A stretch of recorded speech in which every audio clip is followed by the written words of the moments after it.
Bismillahir Rahmanir Rahim. Alhamdulillahi Rabbil Alameen. Alhamdulillahi Rabbil Alameen. Alhamdulillah. Alhamdulillah. Adada khalqihi rida nafsihi wa zinata arshi wa midadi kalimati.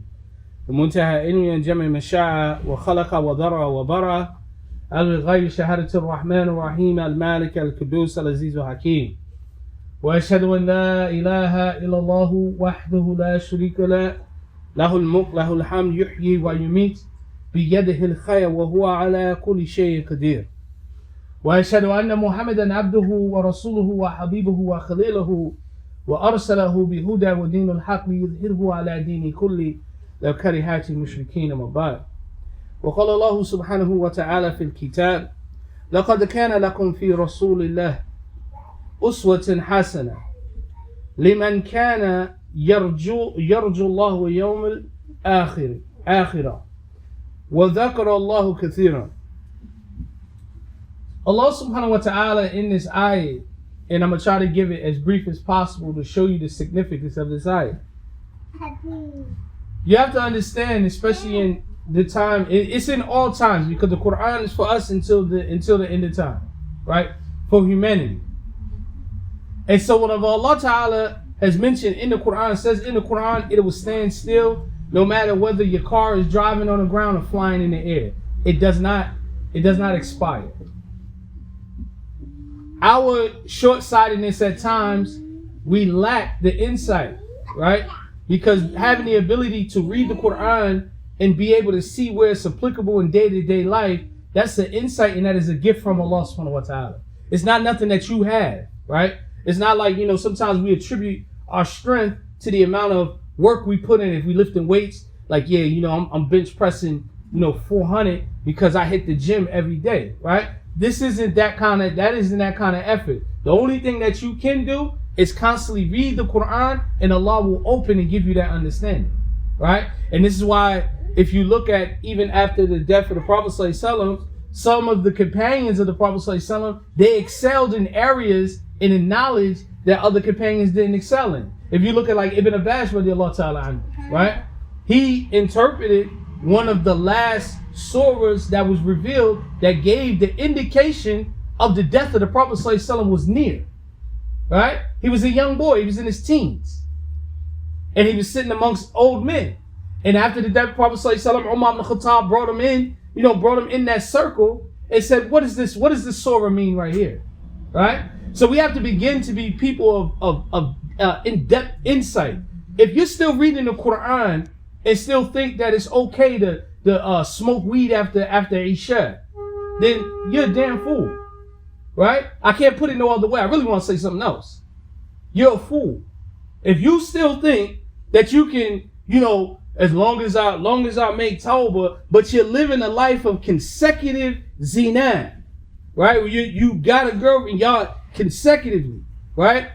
This is a thing that's amazing, especially with all of the movements. And when you start looking at all of the men of influence that you have that influence you in today's time, their credibility always goes out the window behind their private parts, right? And because we love scandal, the woman that's involved, we almost like pardon her, like he was having sex by himself and she was just still witnessing.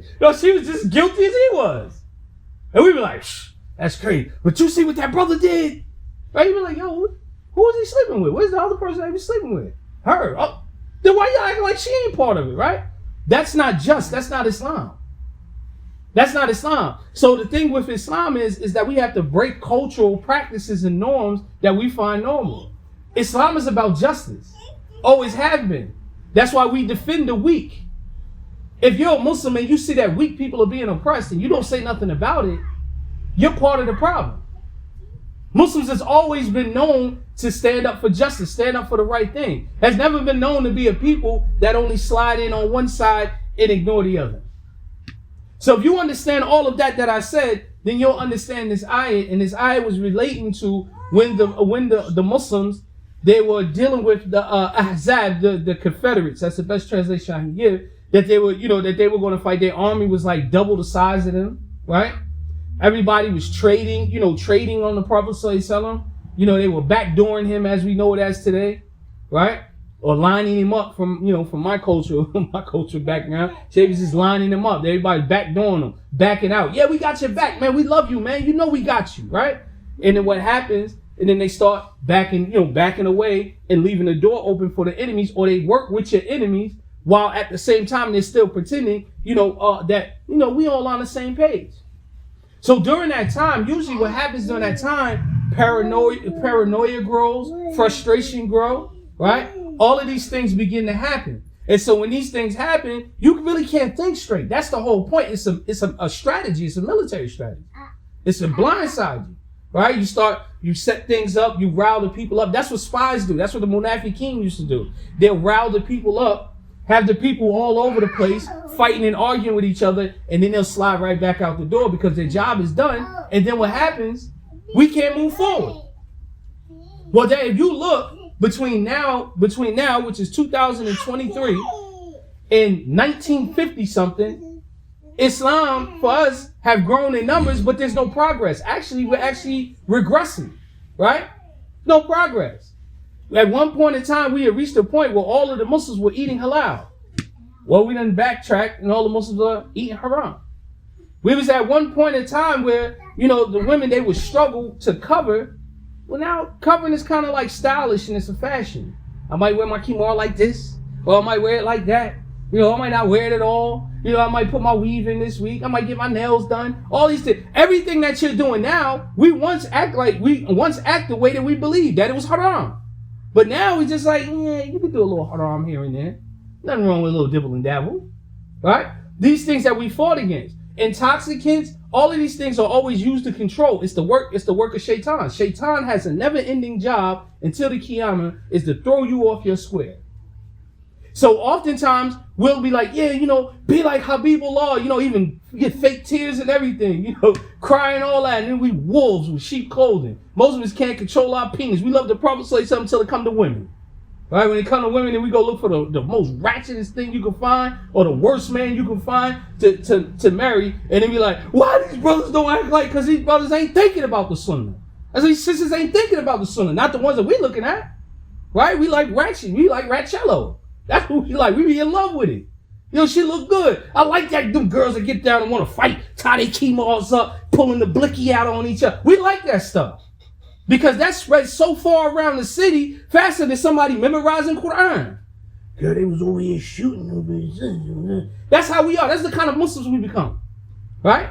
But the best example, as Allah Ta'ala says in the Quran, is what? The Prophet ﷺ, he's the example for you. Man, I understand you got a little bit, you like a half and half, you like an Arnold Palmer, you got half ratchet in you and half righteousness. You want to make it, want to get a whole thing. You struggle until you become whole. But some of us don't even give an effort. We don't even give an effort. It's just whatever, So anyway, Allah Ta'ala talks about the Prophet ﷺ being the best example, a good example for us to follow, right? And as my point, when I make the point in the second khutbah, you'll see my point driving home, is that we don't take this ayat serious enough, and we're always looking to the ways of the kuffar. Now, honestly, you can trace all our behaviors back in today's time. It's back to the colonizers. Alhamdulillahi Rabbil Alameen.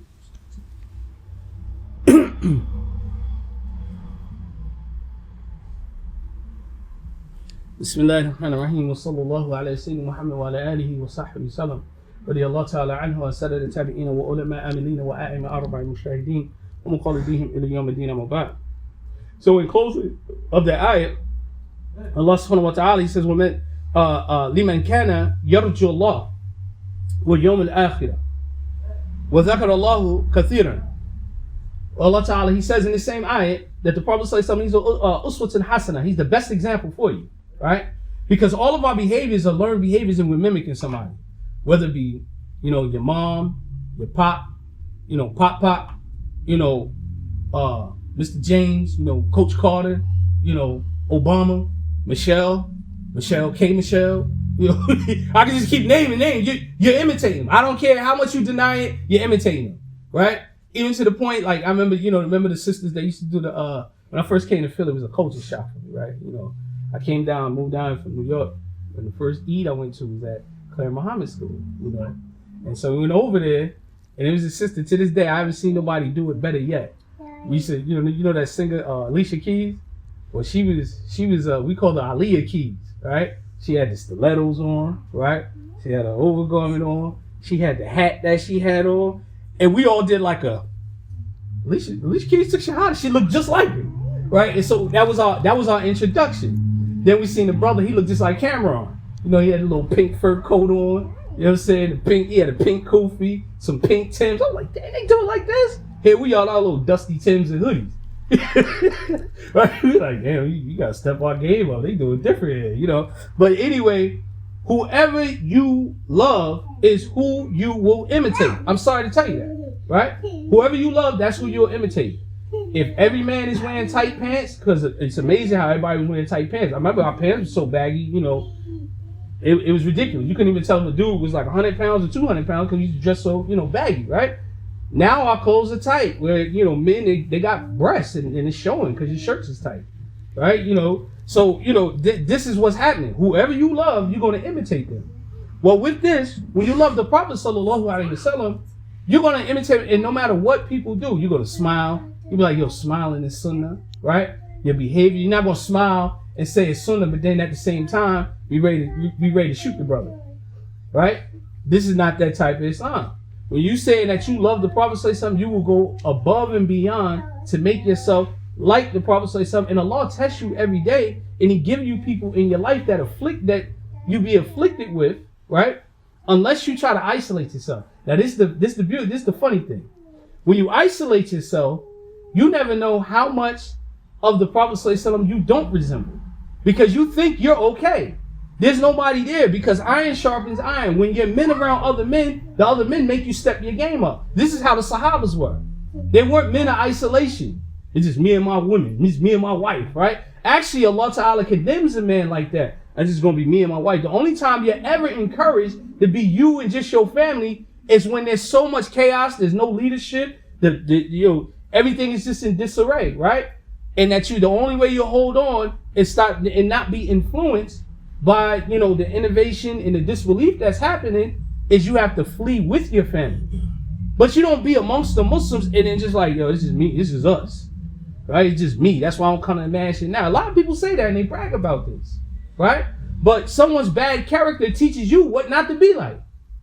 And someone with good character gives you aspiration. Why? Because our character is supposed to be molded after the Prophet sallallahu alaihi wasallam, right?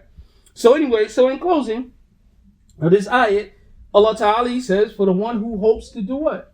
Return to Allah Ta'ala in Yawm al-Akhir, to the last day. That is always going to be the focus, right? So for Allah in the last day, it's always going to be the focus, right? وَذَكَرَ اللَّهُ كَثِيرًا. And remember Allah much. Turn back the Quran, learn the different dhikrs. Don't have a life that's absent without mentioning Allah Ta'ala's name, right? Now, alhamdulillah, for that much, most people, especially our younger crowd now, the only thing they know from Allah's name is Wallahi, and then they mess that up. Wallahi Deen. That ain't got nothing to do with Islam, right? But, they mention Allah's name that much, right? But it has to be just more than that. There's all kinds of adhkar, all types of dhikr and things of that nature to learn from.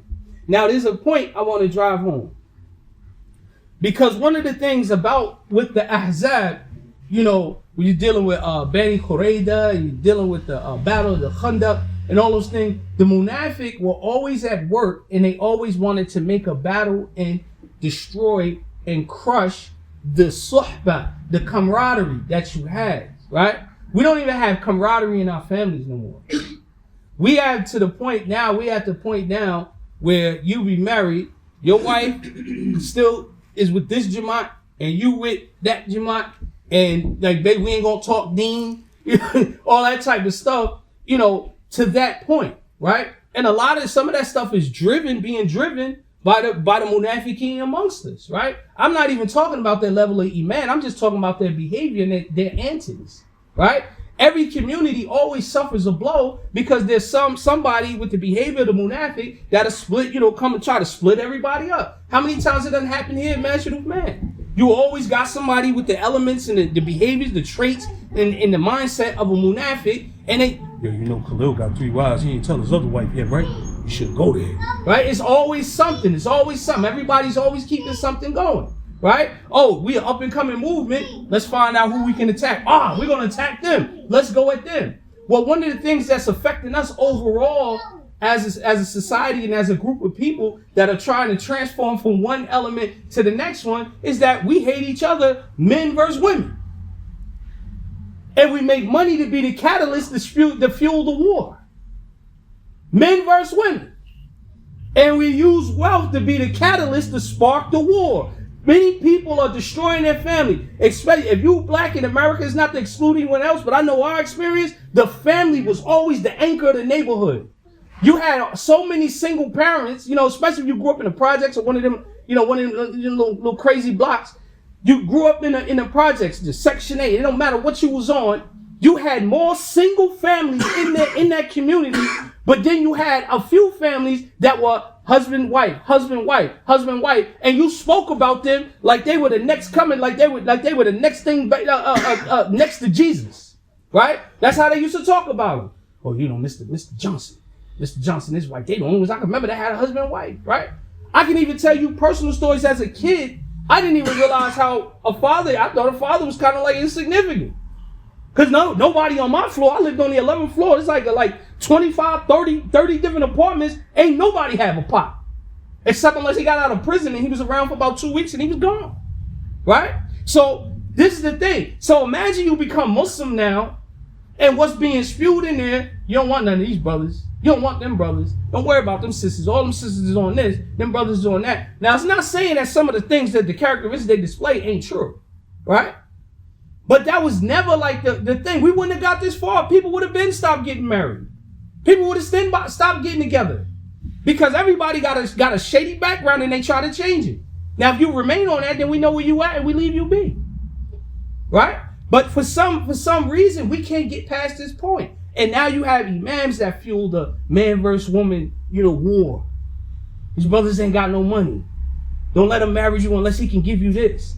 The mahar, if we're a Muslim, and it goes back to that ayat about the Prophet ﷺ being the best example for us. We know that a dowry, a mahar, is a gift that is given in the marriage, and it's an obligation. Why? Because Allah mandated it. All this other stuff about, it'll make your marriage stay together, the higher the mahar is, it show you how much the man cares about you, by how much he pays for a mahar. All that is from people other than the Prophet ﷺ. It's not from Allah Azza wa Jalla. It's from our own nafs. It's from the spews of the munafiqs. That's what it is. You got to call it for what it is. Like I said, when I say munafiq, I ain't talking about their belief. I don't know what they believe. That's their problem. But I can tell you what they doing in their hands and their movements and how they talk. They move like munafiqs. Because a person that's seeking any type of barakah is increased. If you got any good with you, you don't think about what you say, and you're more concerned about bringing people together versus you spewing poison in the name of I'm just promoting that you need rights and make brothers step up. But there's a whole nother social economic situation that we got in America pertaining to black men, and it's not an excuse. It's the reality.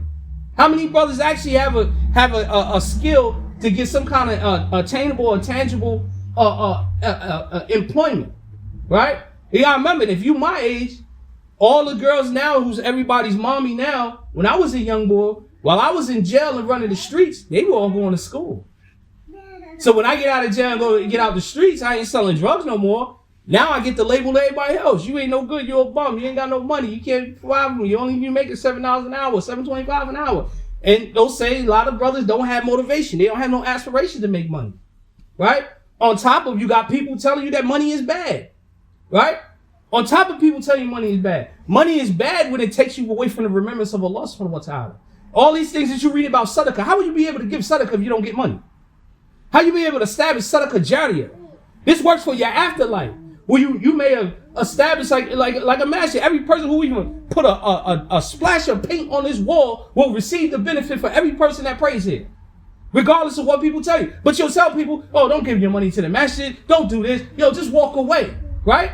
And I know because I've been here. We've been here almost 15 years now, and I've seen it come. They just keep changing, right? Except for those solid families that are here with us, right? But what people do, oh, don't do that, don't go over there, don't go over here, don't go over there, don't listen to them. And then the other slander. Oh, this person, they got no knowledge, they ain't got no knowledge, they ain't got no this and that, they ain't got this, they ain't got that. That's all people do. That is all, if you were to take and look at it today, became Muslim. And I say it all the time, I still stand on it. If I became Muslim in this time, and I ran into half the clowns that I run into, I wouldn't took shahada. Dudes are soft. They're like girly like. Yo, don't even go over there. Whatever happened to that man that bring it to your nose? He's solid, 10 toes down. What about that guy? Yo, we just gonna make it happen. The Muslims I seen from the time of 1995 up to 2001, they changed the neighborhood. They didn't run away. Oh, we're scared. Young boys got guns. Now old heads like, we got guns too, what's up? Right? Now, I don't know what's going on. These girls are ratchet. They used to take the ratchet girl transformers. She got to keep on cooking, got 5, 10 kids, you know what I'm saying? Praying, speaking Arabic. What's going on now? This thing is going, what's happening? But anyway, so my point I want to drive home, I'm going to close my point home, inshallah. Allah subhanahu wa ta'ala, with his infinite wisdom, the Quran was revealed as things were happening, which also gives us insight. The more we learn the Quran, we start to understand what's going on and how it's applied. Now, with that first ayat that I mentioned in Surah Al-Ahzab, if you go 7 ayats down, which is the ayat I'm about to focus on, in ayat 28 and 29, they got to a point, they got victory, right? They got victory. The believers got victory. They won that war. Even with the munafiqs trying to break everybody up, turn everybody against the Prophet ﷺ, they still were victorious, right? And they started to gain wealth, right? Now there's a lesson to be learned from that. Don't let money change you. You always hear that, right? Even though OJ sung it, don't let money change you. Don't let money change you, right? However, even the believers were starting to be affected by it. Because now you got to remember, you had mixed cultures down. You had the Muhajirin who moved from Mecca. The men in Mecca were more dominant, if you will. A modern day feminist, with the mangina would be like, he's toxic. He was a toxic masculine male, right? So they would consider that. They were the type of men like, yo, I want my wife home, make sure my food cooked, make sure the kids is in bed. I'm gonna go out here and get this money. I'll be back. I'm off to Syria. And they come back with trailer loads of money, right? They're like, all right, I got gifts for you, got gifts for you, right? They were that type of guy. They didn't handle a whole lot of back talk and all that type of stuff, right? The women in Medina were a little different from amongst the Ansar. They were a little more liberal, if that's the best word, right? They were, a little more boisterous. They were a little more mouthy towards their husband, right? Their husband seemed to be, comparison to the men from Mecca, they seemed that the women kind of ran things a little bit. You understand what I'm saying? It's not that it was a bad thing. They were just a little, their temperament was a little different. The Prophet ﷺ never married women from Medina. Although his mother was from Medina. It was actually called Yathrib at her time, right? His mother was from there. Now, so they started to get money. Everybody was starving because they fighting wars and on the run and everything like that, right? So now they get into this part. They won this battle. Now they getting, when you fight jihad, you fight war, you get what they call war booty, right? Not women either. Women's included in it, but the war booty is where you get, like, if there was like $20 billion, right? The Amir would take that and become part of the Beit al-Mal, and everybody who fought, he breaks them off. Yo, $500,000 for you, $500,000 for you, $500,000 for you, $500,000 for you. The women, yo, your husband died in battle, here's $500,000 for y'all family. And when y'all run out, you come back and see the Amir and he makes sure y'all good. That's what Islam did. It was always took care of their own, right? So what happened was, what happens when they get money, right? If we got stimulus, what happened when we got that little stimulus package? Everybody started buying guns and Hellcats, right? Well, in Medina, they ain't buy guns and Hellcats, But they had a little bit more bread. They was spending money. You know, the women, their wrists was getting heavy because all that jewelry they had on. Like, yeah, my husband, he went out, he fought in butter. My husband fought in oil, right? You know, it was starting to show a little bit. Well, then what happened was the women from, like I said, the women from Mecca, they were a little different, right? And you had the youngers. Aisha, radiallahu ta'ala anha, she was a youngin, right? Hafsa was also a youngin. She was another youngin, right? And so what happened was the two of them, they went to the Prophet sallallahu like, look, you gotta give me more money. We want this. We winning. We getting bread now. We eating. I want some more, right?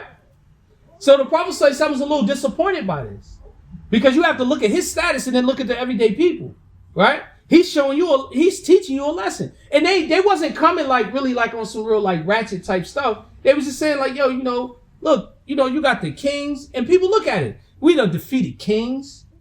We got all their wealth. They women, look how they kept their women. We don't have to live like this because the Prophet sallallahu, you know, like having meats is a luxury, pause, right? Having meats is a luxury. Butcher meats, you buy them, you know, cook. That's like, you know, us, we eat it every single day. That's why we got so much cancer going on. But that's a whole nother topic for another thing, for another time, right? But that was the sign. The Prophet sometimes will only eat cooked meat once every 2 months. You wouldn't even smell food being cooked out his crib, right? So they were looking at it like, we can live better now. But he wasn't worried about the dunya.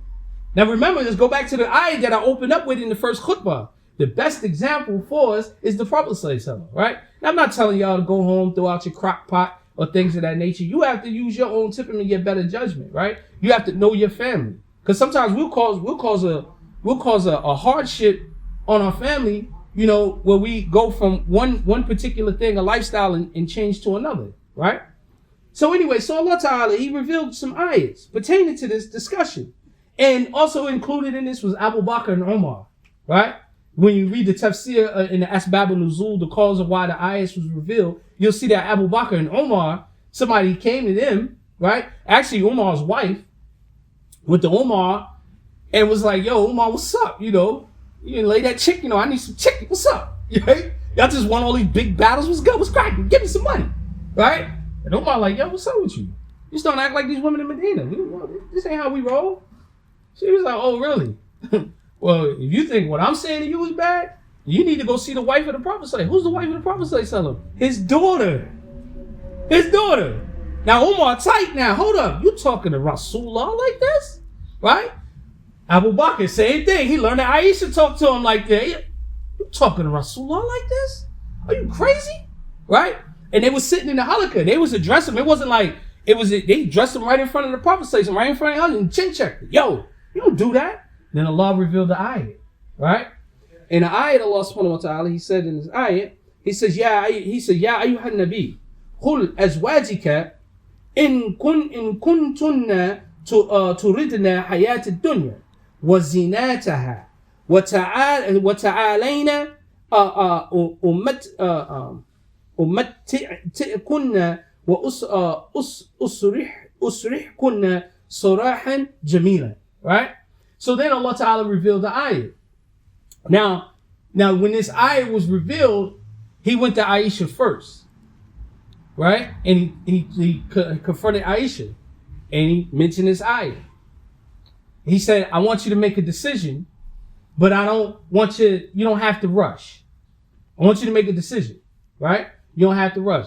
Forgive me if I'm going a little long, but there's a point I want to make, and it contributes to some of the experiences that we're having today. And if we are the people of the Quran, if we're going to be the people of the Sunnah, we're going to be the people of Amal Ahl Medina, we need to start acting and behaving and even thinking in accordance with the Quran, right? Whatever everybody else is experiencing, we shouldn't be experiencing that same thing. And if they want to find some sort of peace and understanding in the deen, then they should learn from us and come learn from us. That's the type of vibes we need to be on, right? So anyway, so he talks to Aisha, he says, and he said, as a matter of fact, I want you to go and consult your mother and father about what I'm about to drop on you.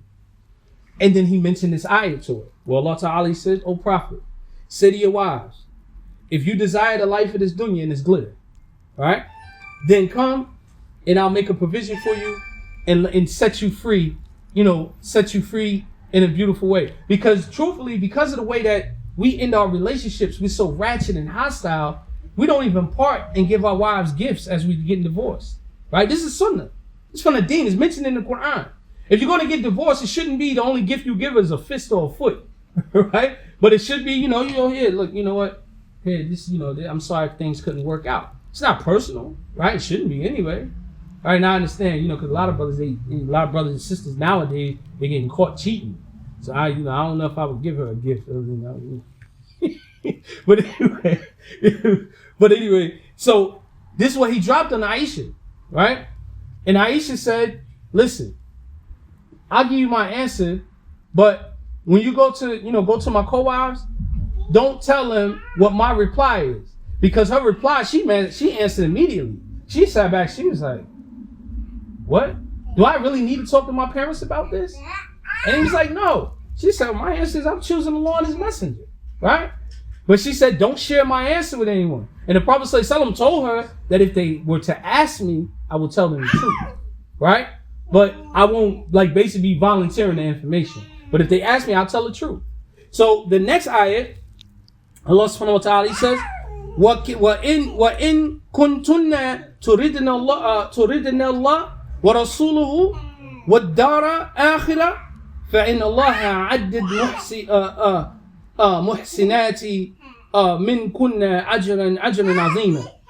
So then Allah Ta'ala, he says in the next ayat, right after this, but if you desire Allah and his messenger in the home of the hereafter, then verily Allah Ta'ala has prepared for the good doers amongst you an enormous reward, right? So now, how we tie this in my point that I want to drive home.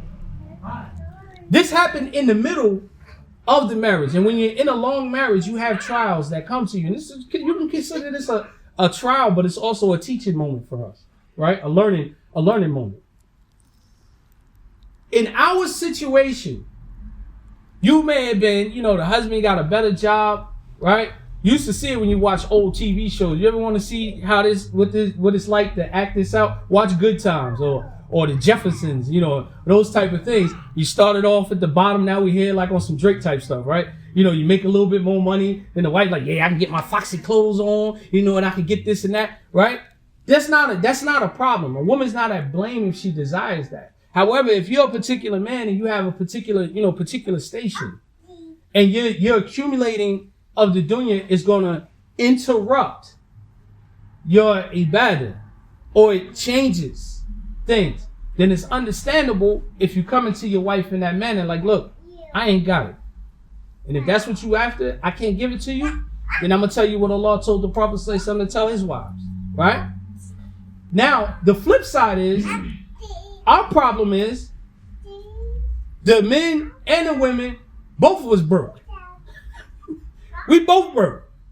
Now the thing is that a man, you're expected to carry yourself in a certain manner, and you have certain things that's on you. You're supposed to make life better for your family. But one thing that our sisters have to understand is that whatever Allah Ta'ala gives for that brother, then that's it. If you want better for that situation, then we have to start learning how to make dua for it, right? If you're making a plan that in today's time, men and women work, and there was women that worked during the time of Prophet ﷺ and after the Prophet ﷺ. There was a woman when Umar was a Khalifa, she was the lady that did the weight and measures, for if people make sure that people wasn't mixing water in the milk and things of that nature. So I don't know why we have this real idea that women didn't contribute in the society. I know where it comes from. It's like feminism versus non-feminism, right? Non-feminist thinks that a woman that works is kind of like masculine, right? A feminist woman no, it's my right and I can do this and I'm gonna do that. But what comes along with it, where I'm starting to see and hear Muslim women talking about, I don't need a man because I got my own money, or I only need him for this, I really don't need him for that. Then we've been into, and this has nothing to do with Islam, right? But this is starting to become the mind state. If you believe that a mahar, a dowry, right, that is owed and paid to a woman for a man, it has to be a large amount of money. There's no limit set on the dowry. Omar wanted to restrict it and make it low, but he couldn't do it, right? And he was checked by a woman who is the one checking with that. But the problem is, in our time, it is the thing why we have this long continuity or this long legacy of no marriages. The only people that seem to be getting married is younger people, and younger people are willing to take a risk, right? Older people, they hung up, their last husband hurt it hard. He was a bum, I married him anyway, and then he got his money and he left me for that other little girl over there. That's part of life, right? But it doesn't change Islam. Islam is still going to be Islam, right? We have to stop making our situations and our experiences, right? I'm trying not to use the word trauma because all that is a trending term that in 10 years down the line, you're not even going to use it no more, right? But those experiences that we experience and we hold on to, a lot of us, we live in our past relationships. We can't move along in the future. And the problem ain't the person that's in the past. The problem is you still in the past. I don't have nothing to do with main man. You don't have nothing to do with my sister. I'm giving you a clean slate. But we bring that and we make that the reason and the stigma why we can't get married. And then we try to teach it to our children. You had a bad situation. Yo, make sure you do such and such. Bro, make sure you do such and such. There's when you imparting wisdom. And that's just for us old heads. When you're imparting wisdom to the youth, it's supposed to be knowledge and, things that you're dropping on them that's going to make them better than what you experience. Right? Not charge them up. Don't ever delay anything. You delaying is just exactly what Allah decreed for you. It doesn't have nothing to do with anything. Right? If you don't think that the person can make a provision, or you don't think you, meaning the man, you can do nothing for that lady, then don't marry her. The smartest person in today's time is the man who refrains from marrying a particular person because he know that he can't do what he's supposed to. Today's time, we all users. You know that you don't like this woman, you still marry her anyway, consummate with her, and then divorce her. You find the first excuse you could make, right, to divorce her. The same thing with the women. Oh, he don't have to have no money. All he have to do is teach me. You know this dude ain't no teacher. As soon as you marry him, he ain't got no bread. And then he can't teach you nothing, right? And so what's the first excuse on why you calling Amir Khalil? Amir Khalil, I can't do with this brother. He ain't even got no money. Well, you knew that before you married him. And you know I'll say that to you. You knew that before you married him. So what's the point? Well, he ain't even doing class. He barely come to class. You know he wasn't going to teach you nothing. Well, I'm just trying to get out. Why are you trying to get out? 9 times out of 10, because we're so accessible to the world now with social media, I got an opportunity that I can actually see. Of course, no women really actually ever say that to me, though. I got an opportunity. And brother, same thing. I got an opportunity that I see that I think I can, I can hit a home run on this joint. You don't even put in the time or the effort no more. Right? Good thing is that some of our young men and our young women, they looking at us like we the fools. We supposed to be the wise ones, but we tell them, make sure. I promise you, this has always been a thing, because all you have to do, if you look at it, if you're 40, 45, I'll say 50, down to like 30, right? Your mother, your grandmother told your mother, girl, make sure you go to school and get a job so you don't have to depend on no man, right? And as a young boy growing up, right? I used to say this, I don't say it no more.